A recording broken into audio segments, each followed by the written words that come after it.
All right, so a lot of people don't know this, man. Me and Austin Trout are actually brothers. We got the same. No, I'm just kidding. I'm just kidding. But Break, don't punch. Hold up. welcome to another episode of the Clinch Review. We have a very special guest today, former WBA light middleweight champion Austin No Doubt Trout. How are you, my guy? I'm doing good, man. Former and future. I'm coming That's for right. that belt. Yeah. Before we got on, you talked about you in Cali, training some Puerto Ricans. Talk to me about that. Talk to me about your time in Cali. Yeah, the time in Cali has been great. I'm out here supporting Regis Prograis. He's got his title fight tonight. Going down, Prograis versus Sabeta. Marv Nation bringing you some action. Go figure out how to stream it. Regis been waiting 3 years for this opportunity that they've been keeping from him. So my man is super hungry. I'm out here supporting him, but I also came out to get some training with my man Rob Garcia. I got to fight December 9th, so I got to keep camp going. And there's no better way to keep camp going than to have a few days with Rob Garcia. That's right. All right, so a lot of people don't know this, man. Me and Austin Trout are actually brothers. We got the same. No, I'm just kidding. But he is my guy, though, man. I've been thankful to be able to chop it up with you over the years, man. So appreciate you joining the show. So real quick, man. So you know the name of the show is the Clinch Review, right? Yeah. All right, so check it out. So you know boxing, you got the clinch, right? So a lot of important stuff that goes on in there. It's not ugly. You'll never see top 10 clinches. You won't see it on Sports Center, right? But a fight can be won and lost in the clinch, right? Yeah. So my idea is, I'm working in the clinch, whether it's an interview, video, whatever I'm doing. So that's the idea, is to go a little deeper, man. What you think? I like it. I like it, man. You know what's crazy? Clinch is such an underrated skill to have in boxing, and we don't talk about it, look at it. But I remember in the Olympic training camp for 2004, we would do whole training sessions learning how to clinch. Just clinching. Just clinching. They were gonna fight, especially fight with Cuban. Cubans got it down to a science, the art of clinching. Who you think is the best clincher now? You think? Of all time, the best clincher is Bernard Hopkins. Man, why they don't give B-Hop his credit, man? Like, B-Hop is one of the best clinchers, man. Like, just boxing period, man. His name don't come up for some reason. They tripping, but he was one of the best clinchers. He was so smart. He would know where the ref was, do some ish with the hand so you couldn't see, hit you in the thigh of the other side, lean on you, make you tired in the clinch. It's a whole art to it. So I love that you do the clinch review. I remember one of my favorite B-Hop fights is Tavoris Cloud, man. And at the time, man, Tavoris was undefeated. He was even being looked at as an opponent for Andre Ward. And I'm like, man, I don't know B-Hop. But, man, he got in there and just tamed him, man. He made his output drop. He frustrated him and beat him clearly, man. I don't want to say he was like 42, man. So B-Hop, man, if you know, you know. If you know, you know, man. He's not getting his flowers now, but, unfortunately, how it works is once they're gone, then they get their due justice. So hopefully we give his flowers while he's here, because he is an all-time great. And the man lost his first pro fight. And then went on to be... Look at him now. And look at him now. Went on to 50. That's crazy. And had he taken the right fights, he could have still... I think he should have fought Adonis Stevenson first before Kovalev. Had he did that, his legacy would have been monumental, because he would have beat Stevenson, I think. Yeah, he was a different breed, man, because he was going after the dudes, man, when nobody wanted to fight, man. Nobody wanted to fight, yeah. He was the only one that was going after Roy. True, that's true. Yeah. All them guys, man. But back to you, man. How was life, man? I saw that you moved to Houston, man. Congrats to you and Taylor. You got the new bundle of joy, man. Y'all cracked me up on your IG, man. Y'all some fools, man. But how is everything with you, though, man? Hey, life is good. We're blessed. My children are healthy. Whether they're happy or not, that's on them. But they're healthy. They got everything they need to succeed, and I have all the confidence that they will. My marriage is good. I want it to be a little hard because it's worth it. So life is good. Personally, I'm happy and I'm blessed. I can't thank God enough. Every morning I do. You know what I mean? So you got to tell Taylor, man. I don't know if you remember, but way back when you and Taylor were posting, I used to be like, "What up, Auntie?" and "What's good, Auntie?" What did she used to say, man? Like, who is this dude? No. I remember when you first started hitting with Auntie. She said, I ain't no damn auntie yet. My I ain't old enough to be called auntie. Dude bad, got me Taylor. fucked. I said, well, he's Yeah, young. You know what yeah, I yeah, yeah. Yeah, I was like 23. Hey man, it's been a long time. mean? It's been a little minute, yeah, man. Yeah, but shout out to Taylor. So when you moved to Houston, man, was that part of like the boxing plan, the life plan, or a little bit of both? It was a little bit of both. Okay. And the move to Houston's been, really a blessing. Everything's kind of just coming together since I got to that city. Shout out to Houston. I should have been came to you. Oh yeah.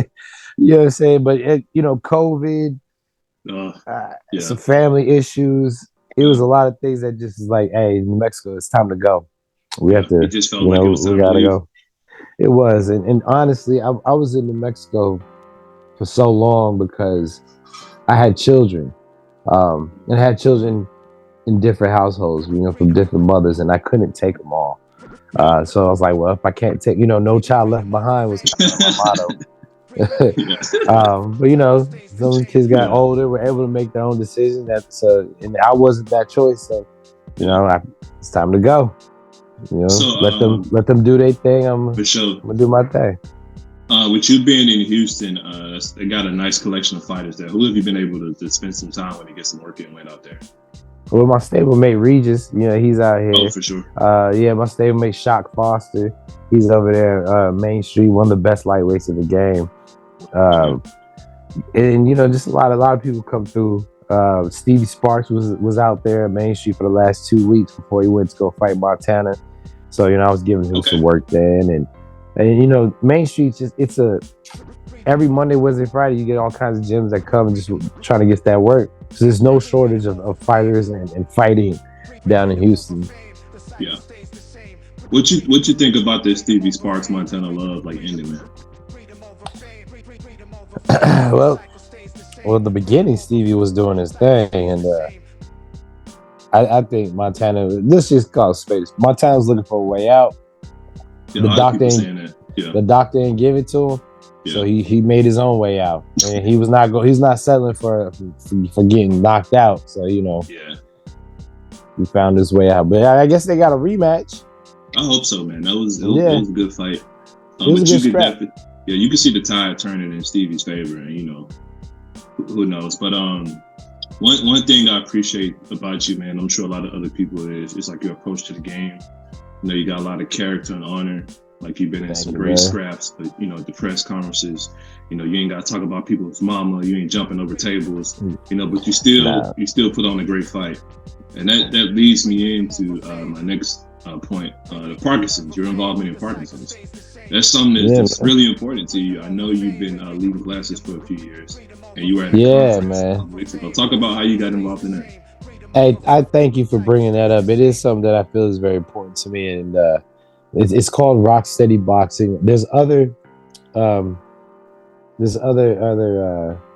groups. Like I think there's a Punch for Parkinson's group that does things like that. But I'm affiliated with the Rock Steady Boxing, and like the help that the quality of life that it brings, and I see it firsthand. I have some of my fighters I've been with for 5 years now, and a lot of them came to me with no boxing experience, no nothing, right? Maybe 5. For example, I have one fighter. He's been diagnosed with Parkinson's for 15 years, right? Started working with me, and it's not just me. Again, he started using the program which we go through, and he tells me that 1 year into boxing, his Parkinson's was better than his first 5 years of having it. So this is after 15 years of having it. It's a slow decline, but what boxing does is it makes new neurological pathways. So that way, how exactly does it improve people? It's like the cognition and I guess the motor functions. Yeah. So the problem about the disease is that it kills neurological pathways, and those neurological pathways are how you do things. It's like you see something, you want to grab it. Well, if that pathway gets cut off, you see something, you try to grab it, you don't have no control over grabbing it. And now we can't reconnect that neurological pathway, but we can reroute it so that it goes another way to make the same connection. And boxing does that. The hand-eye coordination, the foot-eye coordination, the hand-feet coordination, We do things with numbers that some memory drills and games and things like that help neurological pathways. So not that it cures Parkinson, but it can relapse a lot of the symptoms so that they get back to riding their bikes and just taking control of their body. So they can actually give back a quality of life, after some Absolutely. time. Absolutely. And there's everybody's different. Everybody's different. There's no guarantees in this. But the biggest help about it, and yes, the physical exercise and all the brain games we do and the fall drills, those things are great. But one of the biggest aspects of it is the social aspect of it. When you get Parkinson's, a lot of people suffer from depression. They can't control their face, they can't control their voice, can't control their shakes. They don't want to be around people. Wow. And then they get isolated, you know? And so whenever I get there, and a lot of times it's a lot of talking. I got to talk them into it. They don't want to. It's like, look, we got plenty of people that are going through what you're going through. No Parkinson patient is the same, but it's a lot of similarities. So, Man, shout out to you, man. Just for something, I think that's one of those things. It's almost like if like a family member, you feel like you probably by yourself or you on the island, man. But to see like you on your level, like be so dedicated and passionate about it, man. Man, hopefully after the video, somebody's like, yo, we should go to the locals if they can't get to you, Straight up. And if you don't get to me, go to Rocksteady Boxing. They'll show you which gyms are in your local area, your closest by gym. I gotta go to the website. rocksteadyboxing.com. They'll tell you where you can go to get it. You know what I mean? And if there's no one around, just go hit that bag. All right. Go to Austin Trout's IG, man. But it's some good stuff there, man. Just a good dude to follow. So back to the beginning, right? So my introduction to you it's 2012. I'm in college, trying to get out alive. And Miguel Cotto just finished a tough fight with Mayweather. You know how it goes. If you finish, they want to bring in that soft touch to get him a highlight reel knockout. The game is the game. So I'm like, okay. Exactly. So I'm like, okay, I never heard of you. Let me look him up. So the only thing I could find was the fight against Delvin Rodriguez. I'm like, it's not a lot to see. But he's a big dude, right? So that may play a factor into it. So I'm like, all right, it should be a pretty good scrap, So the fight comes, all right. So it's the first round. Like, all right, he didn't get knocked out. We'll see what happens. So there's the second, third, and fourth round. I'm like, oh, this dude looks comfortable, up and down with the jab, nice jab. And the Showtime crew was like, yeah, we got Austin Trout winning. Shout out to the Showtime crew. Shout out to the crew. Yeah, like, Al Bernstein, Paulie. G. Yeah, shout out to Al. But I was like, okay, if Showtime is saying he's winning, he's probably is winning. And the middle rounds, of course, Cotto, he fought back, and then you close it, beautifully, like just combinations, backing him up. And after the fight, it's all said and done, and then I'm like, yo, this kid just came out of nowhere and like beat Miguel Cotto in MSG. Hey man, I shocked the world, but I wasn't shocked. I told him. Yeah. I told him what was gonna happen. Yeah. Beautiful win, beautiful night. We've been trying to recapture that moment, since. It's been fleeting. Yeah. I've been right there. Yeah. But I feel like I'm still right there. So that's a good way to put it, man. Like you just get a majority decision, like you lose by 2-3 rounds. That's a good way to put it. Yeah. Paulie described it as fighting Cotto as fighting a devil in hell, man. Do you think that's accurate after being in there and the build up and all that? Yeah, I thought so until I fought Canelo in Texas. You know what I mean? Fighting Cotto in the Garden, it was 10 times worse because the Puerto Ricans had some respect after the 5th, 6 rounds. You know what I mean? Them Texicans had no respect. I believe it. Yeah. You know what I mean? And then I fought in Mexico a lot, so I call them Texicans because in Mexico they do have a lot of respect. That's what you'll see, man. A lot of Mexicans for sure. Like if you ever spend time in Texas. Yeah.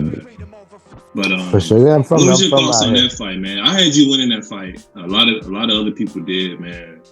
Just talk about I because they kept giving us the score card, and they kept giving us the score, the open score in the fourth, and so I knew I wasn't gonna win that shit because the way that they were, that they was dogging me through the fight.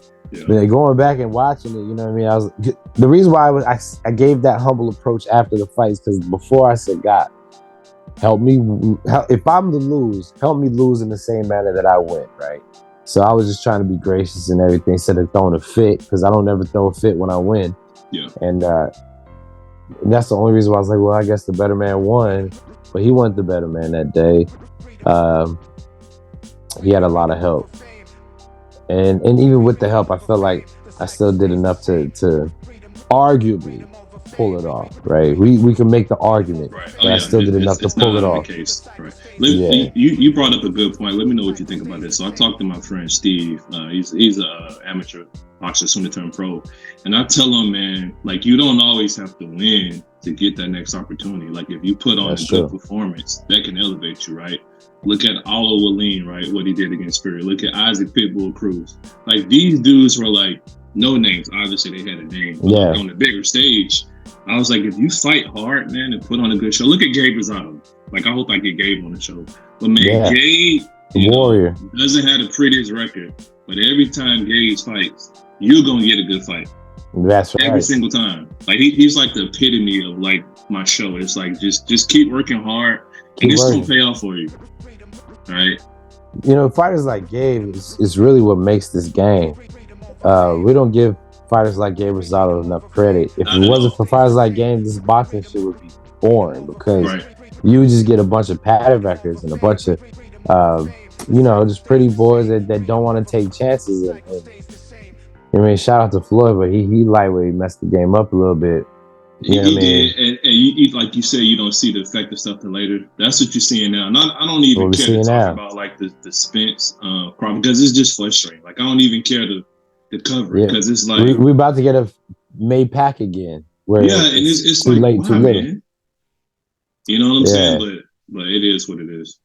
But I do feel with the emergence of all these other boxing leagues, so to speak, that are coming around. Boxing is gonna have to get back to the point where we appreciate fighters. We're not appreciating the undefeated record. We appreciate the fighter for how good they can fight. That's right. And all the greatest of all time, they all took L's. All of them. All the greatest of all times in my book, they all got L's, but it's that comeback that made them great. You know what I mean? Right. You can't sit there and tell me that Ali is not the greatest of all time. Right. And he ain't undefeated. Right. Like you said, most of them took a couple of L's, man. You know, like we talked about. It's because they took a chance, though. Yeah. You know what I mean? Yeah. There's fights that the people wanted, that probably the handlers didn't want, but they didn't care nothing about that. It's legacy. Right. I get it. We trying to make money. I'm all for it. Yeah. But I do want my legacy to go down, because that money won't last. That name will. Right. So you top 10 in the IBF. Like, you right there, man. Like, you won right there. You know, fighting injury away from getting called up. You won council show from being called up, man. Yeah. Any names you would just like to fight, like, just off the top, you think would be a good matchup with you in IBF? I don't even think he's in that ranking, but I want to fight Hurd again, because I really need that back. Any one of them cats in IBF. You know, Charlos is the champ, and I love that rematch, and I'll fight anybody to get back to that. Okay. What would you do differently in the Hurd fight? That was a good fight, man. That pace was crazy. Honestly, the only difference I would have done was just have some activity. Yeah. I ain't fight for 17 months before I fought Hurd, and if I had any activity, man, within 6 months, I think it would have been a different story. Okay. What weight would you fight him at? Because I think he's going up, man. I know. He is going up. We'd have to meet at 60. Get him at cruiser or something, man. Yeah, we'd have to meet at 60. Yeah, because I know he ain't making 54. I don't know how he made 54 back then, but he did. Bruh, like, seemed like he made it pretty comfortably too. I don't know if it was comfortably, but that Joker was at least 190 in the ring. And then I seen him a couple weeks after that fight. I was in DC for some fights, and I looked at that joke. I said, "Hey Slim, what you weigh right now, bro? This shit ain't fair." You know what I mean? My nigga was at least he ain't tell me. He be gone. He didn't even tell you. Yeah, he was at least 225, bro. That's a big boy, and he made that weight, and I was like, okay. I see why you could take that ass whooping for so long. You were tanking there, man. What do you think about weight cutting? Not just her, but what do you think about like weight cutting? I know like there's been some conversation in MMA about like it's sanctioned cheating. I think Joe Rogan called it like sanctioned cheating, which is pretty much guys fight. They'll walk around at like 190 and cut to like 140 or something crazy. What do you think? Like, what do you think? Yeah. I don't. There's good and there's bad about doing a cut like that. You lose a lot. You probably gonna lose some muscle. If you lost 40, 50 pounds, you're gonna lose muscle. You're gonna lose, what's it called? Magnesium. You're gonna lose a lot of things in the brain. That's not good for your brain. It's like, I think that's why CTE be happy. You dehydrate your brain. That's disastrous. No potassium on the brain. None of that. So it's a gift and a curse. I don't know how they're doing it naturally. That's the thing I'm worried about. It's like, if you're doing it naturally, then you're not necessarily getting an advantage because you're going to be hurting during that fight, especially 10, 11 rounds. You get sucked out. It's hard to get that back in the day. Right. But if you're not doing it naturally, then that's cheating, and that's unsanctioned cheating. Gotcha. Okay. After the Gaucher fight, you kind of went on a different journey. You fought him to a draw. You fought in Dubai. You fought in Germany. You signed with the German company. Talk about that part of the journey. They believe in me, and that's all I need is a team that believes in me, and then they understand the goal. They see that what we can do. So shout out to Legacy Promotions, because not only do they believe in me, they keeping me booked and busy. You know what I mean? I've been all over the world getting to fight. I'm getting, decent paydays for staying busy. You know what I'm saying? What more could I ask for? My rankings stay up there. They're pushing to get me to a belt. You know what I mean? Shout out to Legacy. I rock. And more importantly, they do what they say. And if you didn't like it, you know what I mean? They'll rip that up and get something else. Yeah. Jose Charles, you got him coming up in Texas. Talk about that fight. I'm excited for this fight. Jose Charles, I believe he's like 21-2. Something like that. Tough cat, he's got some good wins. I'm not looking at it as a stay busy fight. I'm looking at it as a keep my rankings up there fight. You know what I mean? So I'm training hard and get ready for Jose, because this is the fight of his life, which means it's the fight of my life. Absolutely. Yeah, he looking to come up off you, man. You know that, right? Absolutely. I know he's training hard, so I better train hard too. Never underestimate anybody. Is this a fight you said that was keeping your rankings up? Is this like a fight that could propel you to other stuff? If you I think so. Because I got to stay busy, keep my rankings up, but I also have to have decent opponents. You can't just be fighting nobodies and try to expect to stay up there. So hopefully this not only keeps my rankings but propels me in the rankings. So I could, maybe in another belt class. So, I think the BA got me up there. The IBF got me up there. Let's go for the BC. You're not far off in all of them. So I saw your last fight against Florian Carlos in Germany. And, man, you still look good. Like, you still look crispy. Legs still look good. You still tap up and down with the jab. I'm like, okay. And that fight there was off after a year-long layoff. So it gets better. So it gets better. It's the inactivity that's been the bane of my career. Honestly, so you look good in that fight against Carlos. You got a pretty good ranking in the IBF. Why bare knuckle fighting championship? I'm still gonna watch it, just so you know. Yeah, please do. It's gonna be entertaining. I know a lot of people like myself and Kudo like Austin Trout bare knuckle. Huh? Talk to me about how that opportunity came. Look, I like to fight. Okay. First and foremost, I'm from New Mexico, so this is just bringing me back to my roots. This is how we used to get down in the desert, man. That bare knuckle, you know what I'm saying? Shout out to bare knuckle. Shout out to bare knuckle. Shout out to David Feldman. Shout out to Nelson Flores for putting me on. Honestly, it was just like Nelson hit me. I was like, "Hey, would you ever do bare knuckle?" And I'm like, "Bro, are you kidding me? I'd like to fight." He's like, "All right, man. Let me get you on a phone call with David." Okay. And the way it's a 5 2-minute round fight. Okay.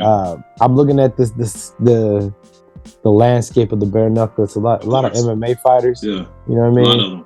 I think one of the champions is like 2-0, and he's a champion already. Yeah, Okay. yeah. And So I you're feel looking like at the long game. I feel like I Okay. can whoop all of them around that All right. class. So you And know, so Paulie I did think it. it's easy Go ahead. money. Yeah, Yeah, but I ain't no, Paulie. it makes sense. It makes sense. And I was talking to my homeboy about it. I was saying maybe Trout is looking at it like I said, the easy money, right? You know, Easy but money.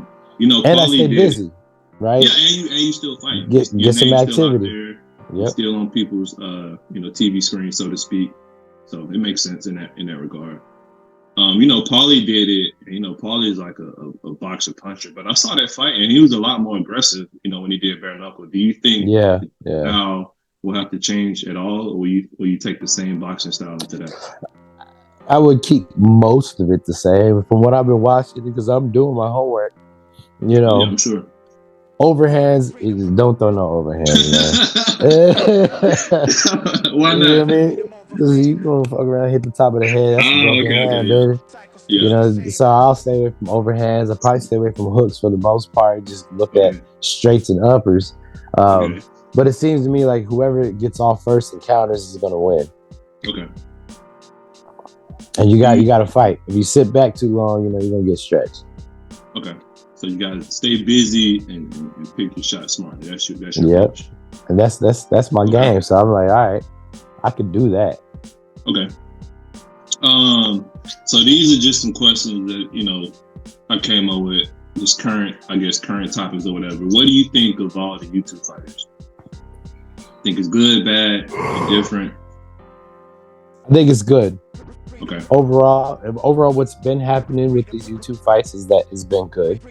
And I haven't seen anything bad. The only thing bad I would say probably is that there might be some kind of fixes in these fights, which is not good for the sport as a whole.